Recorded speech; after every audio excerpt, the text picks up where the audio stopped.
పైడి మాంబాకు Goa governor Ashok Gajapathiraju ప్రమాణం. పైడి తల్లికి పట్టు వస్త్రాల సమర్పణ.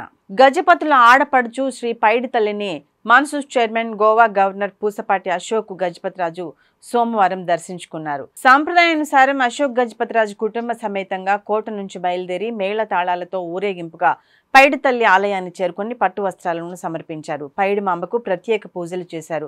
అశోక్ గజపతిరాజు కుటుంబానికి అధికార లాంఛనాలతో ఆలయ అధికారులు స్వాగతం పలికారు. ప్రత్యేక పూజల అనంతరం అశోక్ గజపతిరాజు దంపతులకు ఆలయ పూజారులు ఆశీర్వచనం పలికి అమ్మవారి ప్రసాదాన్ని, చిత్రపటాన్ని బహుకరించారు.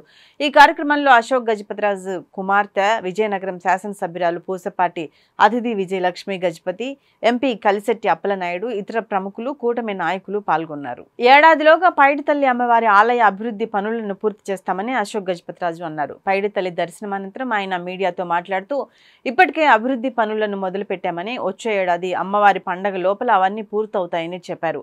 పైడితల్లి అమ్మవారు ప్రజలందరినీ చల్లగా చూడాలని ఆయన ఆకాంక్షించారు.